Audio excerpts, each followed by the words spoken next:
Daniel's 70th Week Prophecy, Part 4, Chapter 3a, Act 1, The Journey of the King begins. How, when, and what? How will it happen? When will it happen? And what will occur during?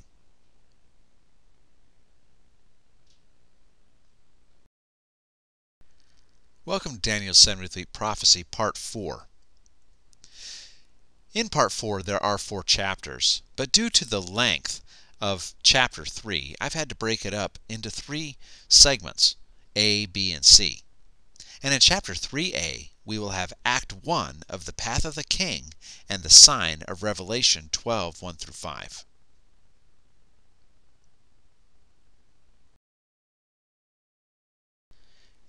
In his great work, The Witness of the Stars, E.W. Bullinger takes us back thousands of years before Yeshua Jesus was born to see that the whole redemptive plan was clearly laid out for all to see. Quote, how were his, quote, invisible things, unquote, i.e. his plans, his purposes, and his counsels known since the creation of the world? We are told by the Holy Spirit in Romans 10:18. Having stated in verse 17 that, quote, faith cometh by hearing, and hearing by the word, or the things spoken, sayings of God, unquote. And he, or Paul, asks, quote, but I say, have they not heard? Yes, verily, unquote. As we may ask, how have they heard? The answer follows, quote, their sound went into all the earth, and their words unto the ends of the world, unquote. Well, what words? What instruction? Whose message? Whose teaching? There is only one answer, and it is the heavens. This is settled by the fact that the passage is quoted from Psalm 19, the first part of which is occupied with the revelation of God written in the heavens, unquote. This story I'm going to tell is actually going to be in 3 parts. Here in Chapter 3, A, B, and C, we will focus almost exclusively on the Path of the King and the sign of Revelation 12, 1 through 5. And I need to break it up because it is quite involved. And finally in Chapter 4, we will focus on the other players in this drama, because there is more going on above our heads. And because of the depth of this story, these chapters will be longer than my other chapters in the other parts of my series. And if you want to see what I call an introductory video on this topic, I highly recommend one by Rick Larson on BethlehemStar.net, and it is called The Bethlehem Star. It is also available on YouTube, but you can buy a DVD from his website. Rick Larson's movie is about the Bethlehem Star, and it is critical to understanding how I personally am approaching this topic, because he focuses on the signs in the heavens that appeared before, during, and after the birth of Yeshua from 3 BC to 1 BC. Yeshua's physical birth was actually being played out in the stars at exactly the same time. This story I'm going to tell is following the same course.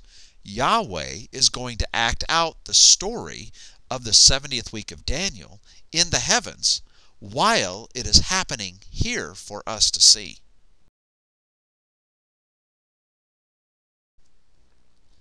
This part of my study on the 70th week of Daniel is going to focus on the heavenly play or drama that began in the fall of 2013 and the exactitude of this drama with regards to the 70th week is truly awe-inspiring.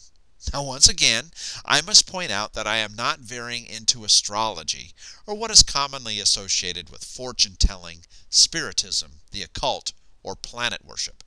I'm just pointing out what is actually going to be happening. And I stress, this is a story that is being told right above our heads.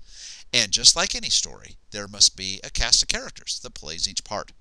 Hence, we must discuss the attributes of each of the characters so that you know the particular part they play in this story.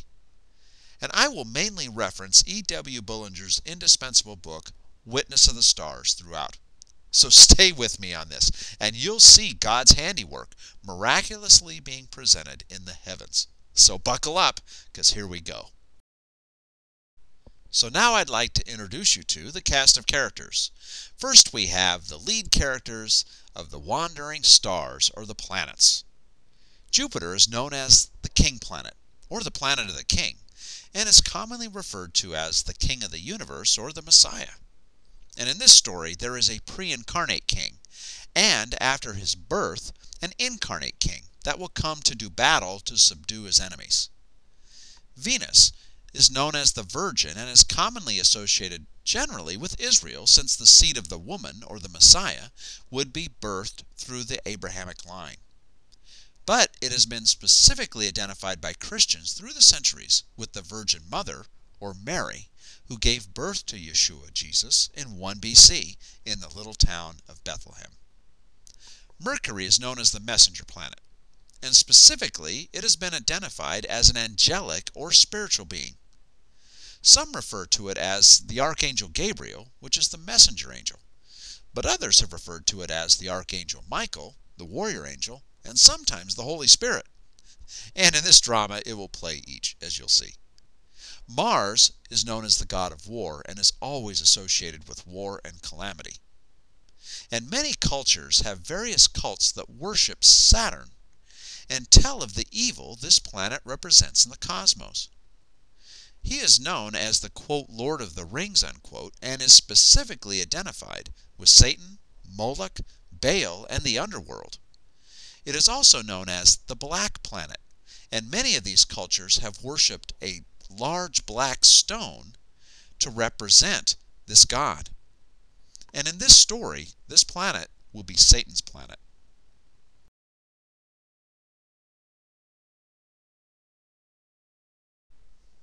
So we have our next group of lead characters, and they are the constellations. The first one is Gemini, and though more will be said later, E.W. Bullinger refers to Gemini as the, quote, God and man in one Christ, or Messiah, unquote. For it is the two sons of Jupiter, Apollo, the ruler and judge, and Hercules, the one who labors and suffers, in one constellation. The next one is Cancer, and though today it comes to us pictured as a crab, in history it was referred to as an inn, or a shelter, a place of safety, a sanctuary, or a cattle fold. And E.W. Bullinger refers to this sign as the, quote, Messiah's redeemed possessions, held fast, unquote. The third one is Leo, and obviously this is the king constellation. The brightest star in it is Regulus, the king star, but it also means the, quote, treading underfoot, unquote. So in total, this constellation stands for the, quote, Lion of the tribe of Judah, aroused for the rending of the prey, unquote. And it is the last of the zodiac signs that also serves as the crown for his bride, which is Virgo. This is the first of the zodiac signs, and it is the Virgin constellation. And in Witness of the Stars, it is referred to as the promised seed of the woman. This constellation also points to Israel as being the woman through whom the promised seed, or branch, would come. Hence, the branch, or ears of corn, or seed, she is carrying. The next one is Libra. In antiquity, this sign was not represented as the scales of justice and mercy, but as the holy altar of heaven. E.W. Bullinger refers to this constellation as the, quote, Redeemer's atoning work, unquote, or the, quote, price deficient balanced by the price that covers, unquote. And the next one is Ophiuchus and serpents. This is the man struggling with the serpent. On the one hand, it is the Messiah struggling with the dragon that, quote, seeks to devour the woman's child, unquote. But it can also be the Archangel Michael holding back Satan and finally defeating him and casting him down to earth. And finally, we have Sagittarius. Scotty Clark, in his videos on eternalrhythmflow.com, has found that this constellation is a picture of the Antichrist, as seen in his YouTube videos. In this story, this is how I will likewise identify this picture of the centaur, who is the white horse and rider of the first seal in Revelation, who comes conquering and to conquer.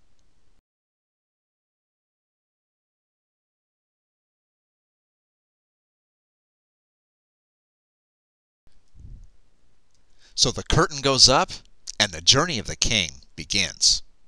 As this act opens on November 28, 2013, the king planet Jupiter, playing the part of the pre-incarnate Yeshua, is seen as the suffering laborer or the suffering servant. But before he can start his journey, he must appropriate the mantle of ruler and judge, completing the dual nature of the Messiah, that of God and man in one Christ. And very soon he begins to appropriate the other key attributes of his character. And, in his determination to see this journey through, and all his enemies subdued, he sets his face like flint to see this task completed and his rightful throne obtained. And after his journey begins, he is anointed Lord and appropriates the role of bridegroom as he prepares a place of safety for his elect bride. And in this role he begins to woo his bride in a celestial courtship. And this act will end following the third blood moon eclipse before he is crowned king.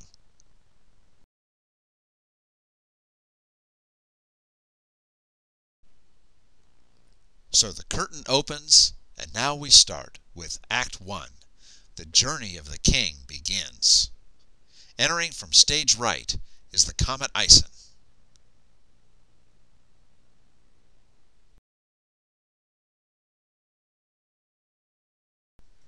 So day 1 of our journey begins with the Comet ISON at perihelion. And in a cameo role, we have the constellation of Scorpio. The Comet ISON made its perihelion with the Sun on the head of the constellation of Scorpio, as pictured here on November 28, 2013, on Stellarium. Scorpio is known as the constellation of war or conflict, as he is stinging or bruising the heel of the man that struggles with the serpent above his head. And as comets are also seen throughout history as omens of doom or war, could this be a bad omen for Israel or the world of impending war, since this is occurring on the head of the constellation of war?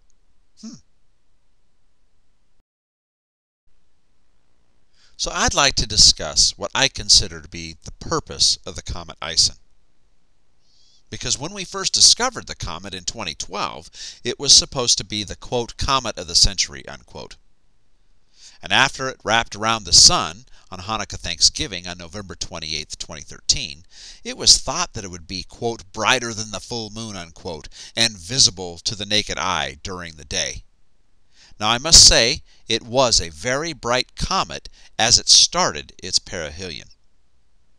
But some thought, however, that it would either crash into the Sun or it would explode because it was passing so close to the Sun at only 800,000 miles. And though it did survive perihelion, however, to our disappointment it lost its charge and it eventually disappeared as it headed off into space. So what do we make of the Comet ISON? You may be asking, why begin this play with the Comet ISON? It didn't live up to its billing. Well, the Lord still effectively lit the first Hanukkah candle by the Comet ISON on our combined Hanukkah Thanksgiving Day. And this combined day happened only once before, and it will not happen again for over 77,000 years. So I contend this is the day the Lord appointed for us to begin looking up. Like a curtain on a stage opening at the beginning of a play, the Comet ISON was only meant to serve as the starting point of this 8-year drama, and he wasn't supposed to be a drama in and of itself.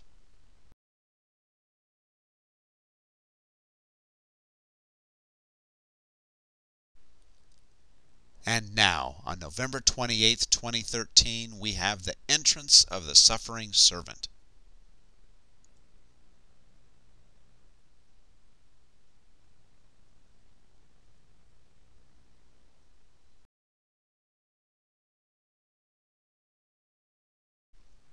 So as the Comet ISON made its perihelion around the Sun at 4:36 p.m. Israel time, Jupiter, the king planet, was located in the constellation of Gemini. And he happened to be in the center of Hercules, or the center of the, quote, one who comes to labor or suffer, unquote.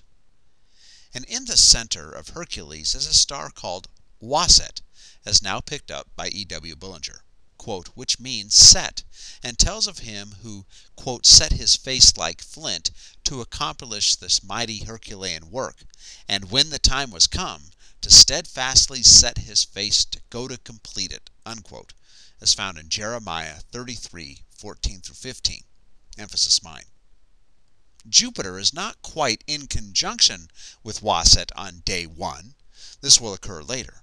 But this is what we see in this sign, quote, Messiah's peaceful reign. But for this blessed time to come, there must be no enemy. All enemies must be subdued, unquote. Emphasis mine. So here we have the constellation of Gemini at 4:36 p.m. on 11/28/2013 as seen from Stellarium. This constellation is represented by the two sons of Jupiter. Apollo on the upper right is known as the ruler or judge, while Hercules on the lower left is the one who comes to, quote, labor or to suffer, unquote. Here we have the two natures in one person, quote, God and man in one Christ or Messiah, unquote. The king planet is in the heart of Hercules, or the suffering servant side of his nature on November 28th. And here he is next to the star called Waset.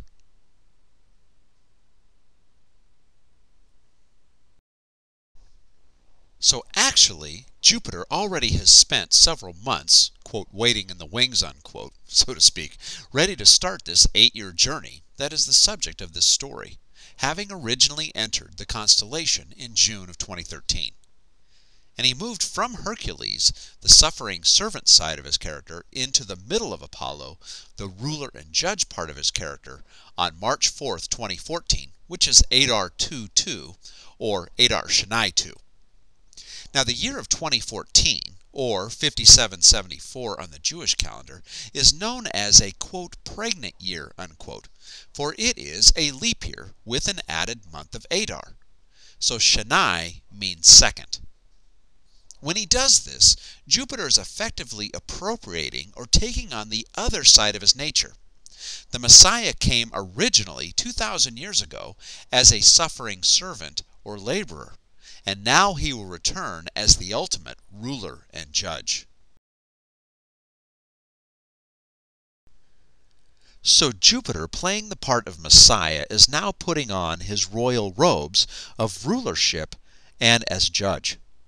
And in his first coming, Jesus came as a suffering Messiah, known as Mashiach ben Joseph, or the Messiah, son of Joseph.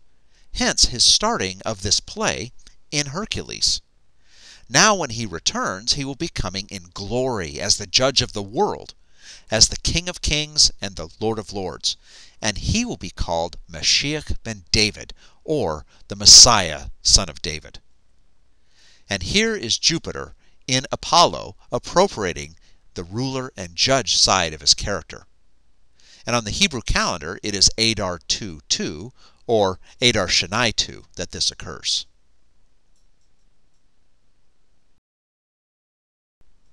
The next stellar event on our calendar is the first blood moon eclipse of the coming tetrad.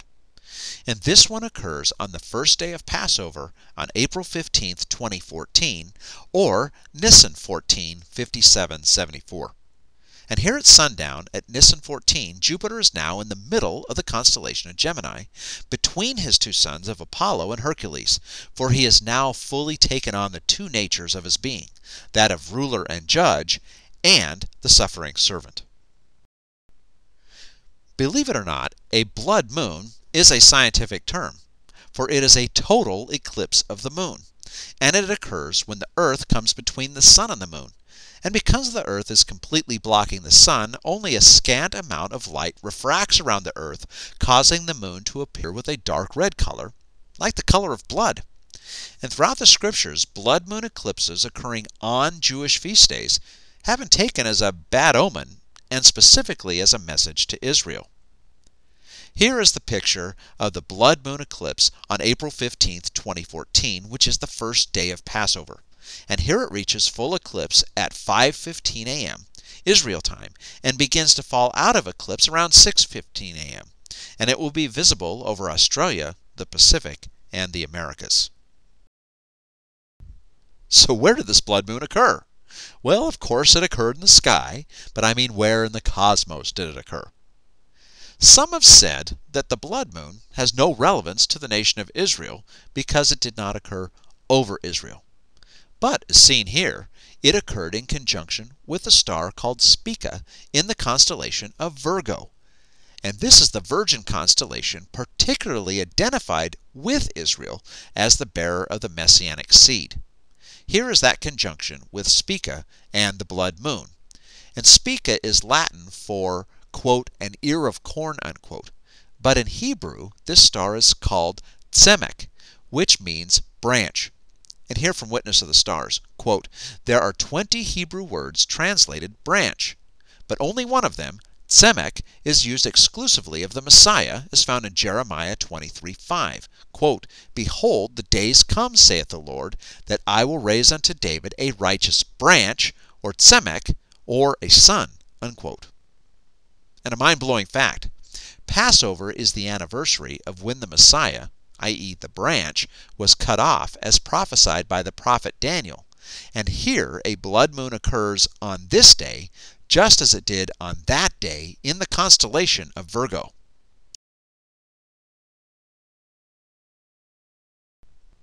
So as this blood moon eclipse is occurring in the Virgo constellation, the king planet is in the center of the messianic constellation of Gemini, appropriating the dual nature of his being, that of suffering servant with that of ruling judge.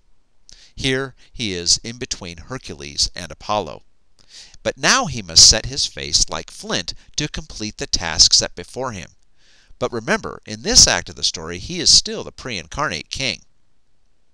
So here is where Jupiter is between his two suns, appropriating the dual nature of the Messiah when this first blood moon eclipse appears on April 15th, 2014.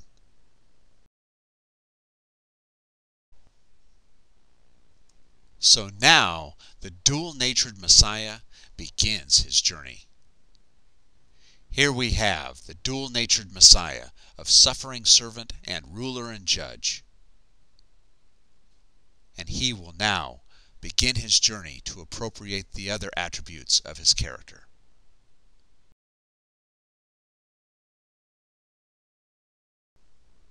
Immediately after this first blood moon eclipse, the king begins his journey to leave the Gemini constellation. And once again, as if to reiterate his determination, or setting his face like flint, Jupiter comes into conjunction with Waset again on May 24th, 2014, almost exactly 6 months after he initially did so. And interestingly, Comet 209P Linear, or Comet Linear for short, will be coming to within just 1 million miles from Earth on the day before, on the 23rd, directly across and in front of Earth's orbit. And from what I gather, this is the closest approach of any comet to Earth in recorded history. Earth will be passing right through the debris field on the 24th through the 25th. And the Pope just happens to be going to Israel from the 24th to the 26th of May.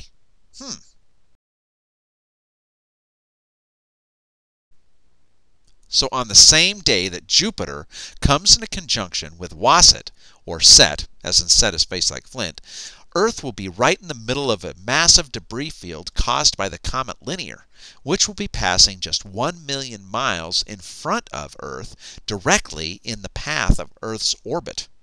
Also, Pope Francis I will be making his first trip to Israel from May 24th through the 26th in 2014. A lot of things seem to be happening right about the same time on May 24th. It seems that something is up. So he is in conjunction with the star in the center of Hercules called Waset on May 24th. And if you recall, E.W. Bullinger states regarding Waset, quote, which means set, and tells of him who set his face like flint to accomplish this mighty Herculean work. And when the time was come, steadfastly set his face to go to complete it, unquote, is found in Jeremiah 33:14 through 15. Emphasis mine.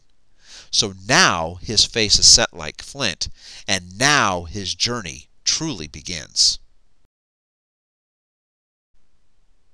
So as Jupiter leaves Gemini, he soon takes on two other characteristics of his nature. The Messiah becomes Lord and Bridegroom.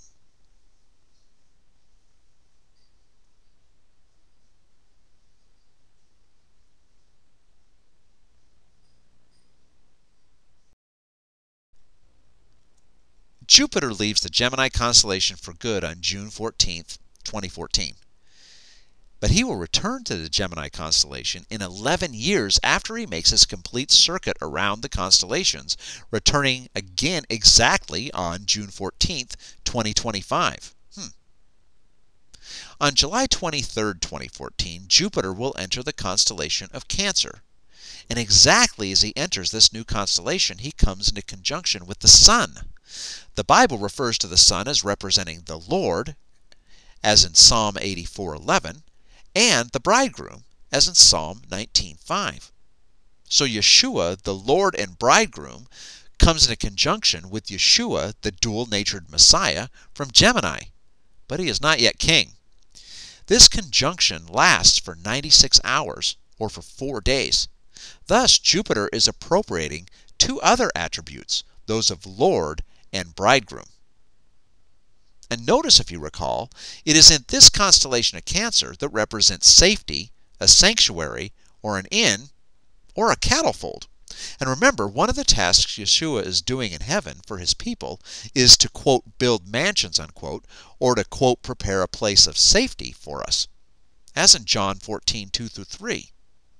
And I believe this is what he is doing in this scene, now that he is also the bridegroom preparing for his bride. This constellation, as you can see, today is pictured as a crab. In ancient times, it was known as cattle folds, or an inn, or in Hebrew, to bind together. In the center of this constellation is a cluster of stars, quote, so bright that they can sometimes be seen with the naked eye. Modern astronomers have called it the beehive, but its ancient name means a multitude or offspring. The main star in the lower claw means, in Hebrew, a hiding place, unquote. I contend this scene either refers to the mansions that he is preparing for the elect, or possibly it is the preparation of a place of safety for his children during the impending time of trouble that may be just around the corner. And E.W. Bullinger specifically says that the message of this sign is, quote, Messiah's redeemed possessions held fast, unquote. So here is this conjunction with the Sun, just as Jupiter is entering the Cancer constellation. This conjunction begins about midnight on the 23rd and lasts for about 96 hours.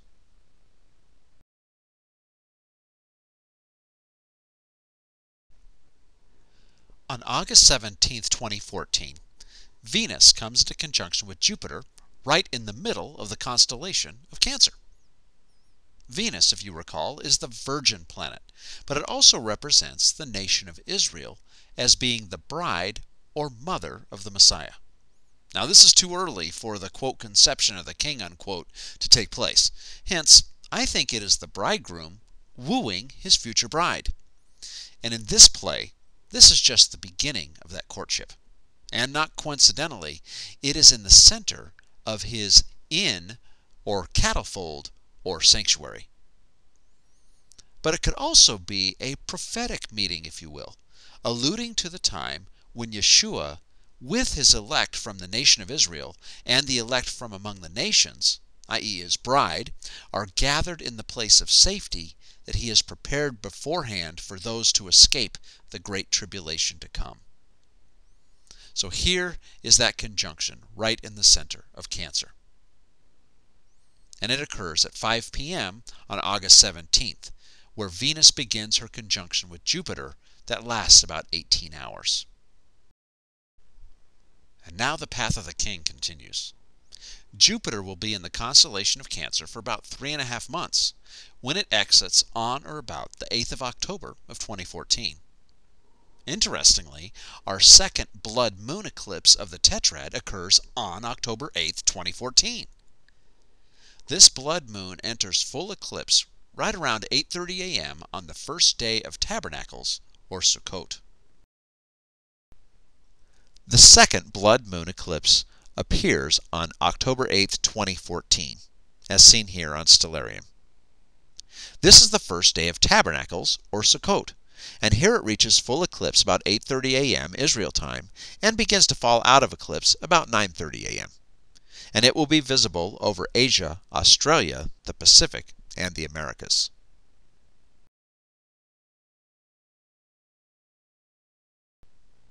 So where in the cosmos did this second blood moon occur? The eclipse is in the midst of the Pisces constellation. And this is what E.W. Bullinger says regarding this sign. Quote, "Indeed, this sign of Pisces has always been interpreted of Israel.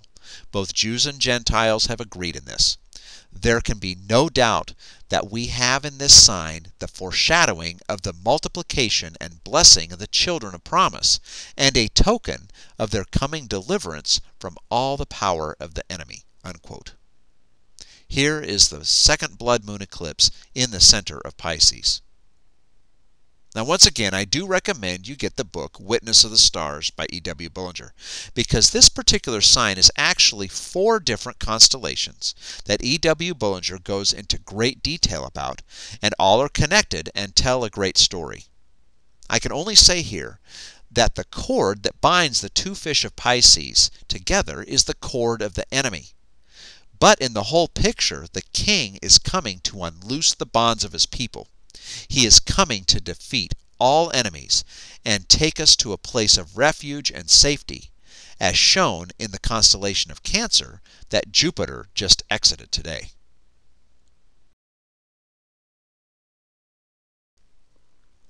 Following the 8th of October, Jupiter does leave the constellation of Cancer. But it stops and parks right between it and the next constellation of Leo, for it is too soon for Jupiter to enter that constellation. He stops there for a couple months, and then in March 2015, Jupiter goes into retrograde motion and goes back into Cancer and parks there. Hence, when the third blood moon lunar eclipse occurs, Jupiter is again in Cancer, or the sheepfold or place of safety.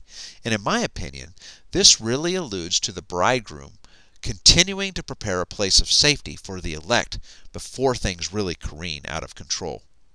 And interestingly, this third blood moon eclipse occurs again in the Virgo constellation. And as a reminder, Virgo is particularly attached to the nation of Israel as the bearer of the divine seed of Yeshua. The third blood moon eclipse appears on April 4th, 2015. This is again the first day of Passover. Here it reaches full eclipse at 9:45 a.m. Israel time and begins to fall out of eclipse about 10:15 a.m. So it's a pretty short eclipse. And it will be visible over Asia, Australia, the Pacific, and the Americas. This third blood moon eclipse of the tetrad occurs in the constellation of Virgo again. And I would like to reiterate that this is the anniversary of the crucifixion of Yeshua Jesus, and that on that day there was a blood moon that also occurred in the constellation of Virgo, just as it does on this day. And notice that it also occurs in the arm of Virgo that is carrying the tzemek, or branch, as referring to the Messiah.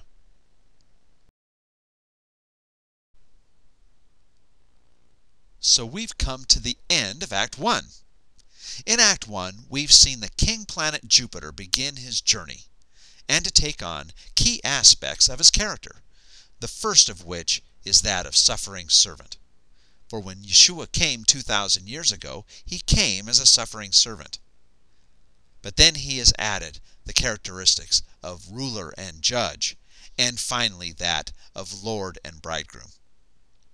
In Act 2, Jupiter will continue on his journey to take on more aspects of his character before he returns as the Lord of Lords and the King of Kings to subdue his enemies. So stay tuned. The main reason I've gone to such lengths to tell this story, beginning way back in November 28th, 2013, is because most only focus on the pieces of the story, such as the Revelation 12 vision, or the blood moons, or the Comet ISON, and they don't show the whole story. Yeshua has been preparing for his return, and he wants us to see the events in context within the whole story he is trying to tell. His face is set like flint, and he will not be deterred, and he wants us to know that time is very short. And one thing that is fascinating me is the exactness of the events and the timing of this story. All of the characters in this story are exactly where they need to be, when they need to be there. For instance, once Jupiter leaves Cancer, now for the second time on May 15th, 2015, he will now head towards Leo at the right time. In this part of the story in Act 1, the king is still in his pre-incarnate state. But once he leaves Cancer, this will soon begin the reenactment of the Birth of the King story, or what is commonly referred to as the Revelation 12, 1-5 vision. And that leads us to Act 2. But first, let's watch the uninterrupted video of Act 1.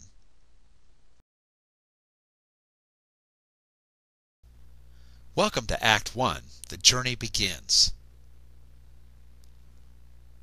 The journey begins with the Comet ISON at perihelion on November 28, 2013, our combined Hanukkah-Thanksgiving Day.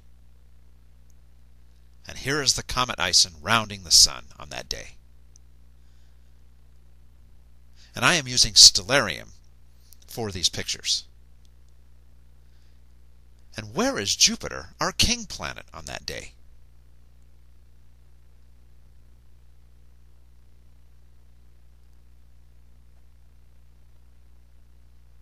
Jupiter is in the heart of Hercules, which is the one who comes to labor or suffer, or the suffering servant. If you recall, Jesus came 2,000 years ago as the suffering servant. Jupiter then goes back into retrograde motion to appropriate the dual nature of his character, that of ruler and judge. And here he is, going into Apollo, which is the ruler and judge.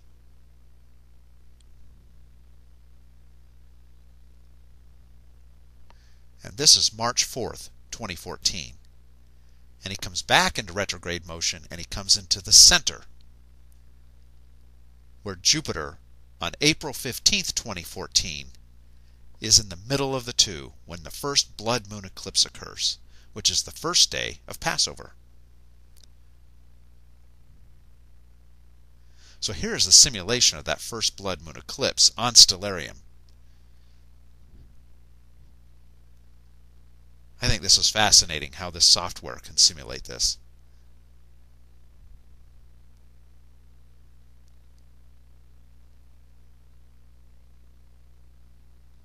So as you can see, this is about 5 a.m. Israel time on April 15th. And where did this occur? This blood moon occurred in conjunction with the star called Spica in the Virgo constellation. And Spica is the Hebrew word semek, which refers to branch, as in the righteous branch, which refers to the Messiah. And here is Jupiter in the Messiah constellation of Gemini, having appropriated his full nature. And then he comes to set his face like flint, as he comes in conjunction with the star called Waset, which means to set. And as E.W. Bullinger points out, that is to set his face like flint to complete the Herculean task set before him. And then the Messiah continues on his way, and he comes in a conjunction with the sun just as he enters the Cancer constellation. And the sun refers to the Lord and Bridegroom. Cancer, if you recall, refers to a place of safety, or an inn, or a cattle fold. So the bridegroom is preparing a place of safety for his bride. And here he first woos his bride, Venus, as he comes into conjunction with her. on August 17th, 2014, right in the center of Cancer. And Jupiter continues on his way, and he begins to exit the Cancer constellation on October 8th, which is when the second blood moon eclipse occurs, which is the first day of Tabernacles.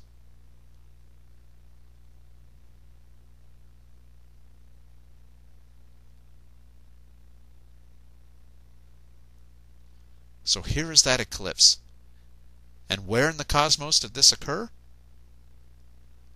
This occurred in the center of the Pisces constellation, which, as E.W. Bullinger points out, has always referred to Israel and the bounty of the Lord. But it is being bound by the cord of the evil one, which will soon be broken. And there is Jupiter on the 8th. And Jupiter continues on his way, but it is too soon for him to enter the King constellation of Leo. So he stops right between the two constellations, and he parks there for about 4 months. Then he goes into retrograde motion and begins to go back into the Cancer constellation.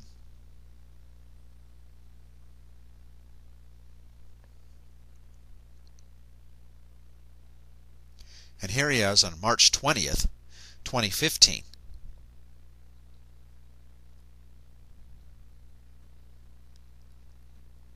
But then we have the third blood moon eclipse on April 4th, 2015, which, once again, is the first day of Passover.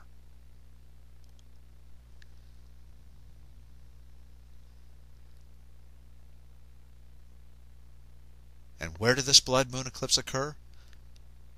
It is once again in the Virgo constellation, in the arm that is carrying the branch, or the tzemek.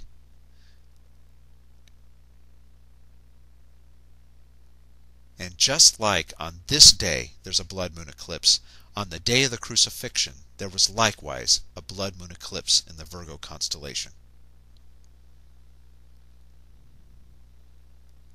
So Jupiter leaves for good out of the Cancer constellation on May 28th, 2015. And this brings us to the end of Act 1. Stay tuned for Act 2, the birth of the king.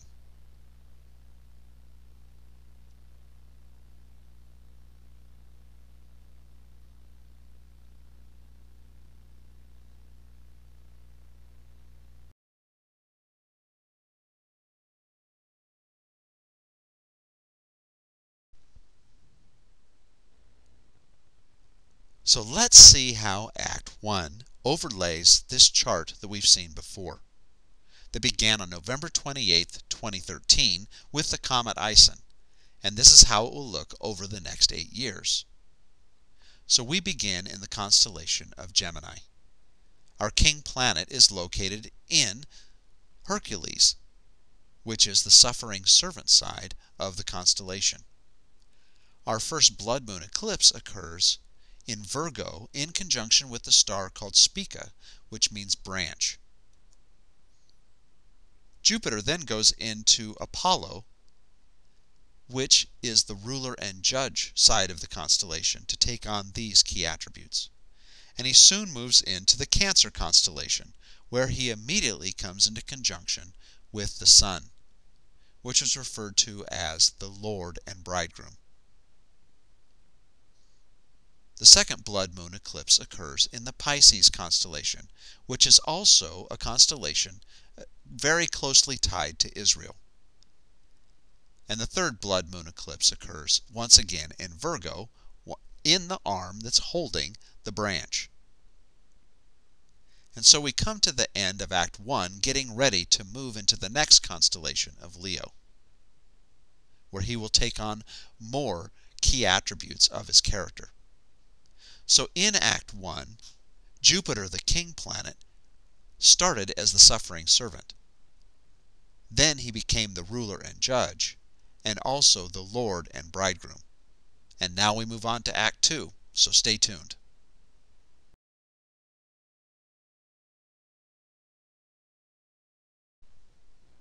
Thank you for watching Chapter 3a, Act 1. As you can see, God has truly written His story in the heavens for us. So please continue on to Chapter 3b for more of Part 4 of my study on Daniel's 70th week prophecy. In Chapter 3b, we will have Act 2 of the Path of the King and the sign of Revelation 12, 1 through 5. If you like it, tell somebody.